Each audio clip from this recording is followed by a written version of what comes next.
and I know we're running out of time, but just one more question, and I think it was something we were both wondering. But obviously, the play from the power forwards has been a little bit spotty to start the season with Layman and Wancho. So, is there any possibility that Rondae Hollis Jefferson would come back?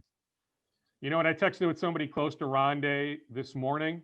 There's a better chance he lands elsewhere. Now it's fluid, but there's a better chance he lands elsewhere in the near future than back here. What I'm getting at is now it could change, right? Yeah. The Wolves could get their ass kicked tonight. The power forwards could struggle mightily tonight against the Clippers. And all of a sudden, the Wolves make a phone call tomorrow morning. But right now, as we sit here at 6 o'clock Central on Tuesday night, the 29th of December, the Wolves have not made a phone call inquiring about how Rondae's doing, any sort of inquiries about, hey, maybe we made a mistake, maybe we should bring Rondae back. It hasn't happened yet. So I'm not suggesting he's on the cusp of signing with another team right this second, but there's other teams that have inquired since the Wolves let him go. So I'm just inclined right now to tell you that there's a better chance he lands elsewhere than back here. But I would have kept him. I absolutely would have kept him. They want the flexibility, but you have some flexibility. I love Jalen Noel. I think Jalen Noel has an NBA future, but it's a non-guaranteed contract. It doesn't become guaranteed for a few more weeks. So you could have made a move on Jalen. I mean, there's so many guys at his position or multiple positions he can play, but they have so many guys. Like, I don't see Jalen's path to playing time. So while I like Jalen, I think he'd be better off somewhere else. So I'm just saying the Wolves could have made a move on Jalen Noel if they needed an extra roster spot. But they could have just gone with Rondae, had the 15. They caught a break with McLaughlin, taking the qualifying offer, coming back on a two-way deal. So I would have kept him. Like, I would start him. I think that's what we were saying. Start at power forward. Yep. And they're going to mix up their starting lineup tonight. I don't have all the particulars, but Jake Layman is out of the starting lineup. We saw that as of tonight. Obviously we know Okogie's out.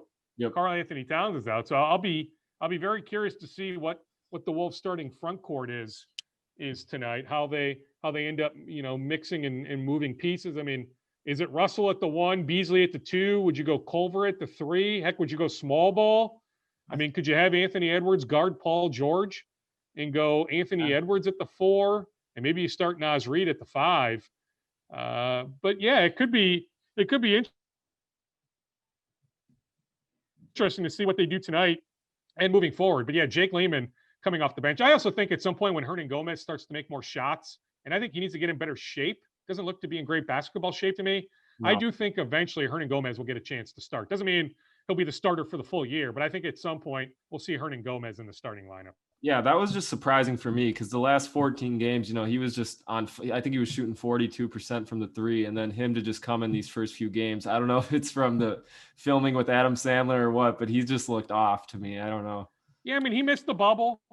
And he had a legit excuse, like he committed to the movie before he knew the dates of the bubble. So I don't fault him. Like, who's going to turn down an opportunity to be part of a movie, right? Yeah. So, I mean, I understand why he did what he did. But, yeah, I mean, he can talk all he wants about getting workouts in while in Philadelphia filming the movie. But it's not the same. It's just not. And it's not like he got legit run, even 3-on-3 type run, let alone 5-on-5. It didn't happen. So I think he still needs a few weeks to really get into basketball shape. So I think maybe by mid-January, we'll see maybe not the full Juancho Hernan-Gomez from those last 15 games of last season, but I think we'll see closer to that than what we're seeing right now. For sure. Yeah, I mean, we just want to thank you for coming on. Like, this was amazing having you on. You're definitely an awesome guy. Yeah, for sure. Like, we convinced my wife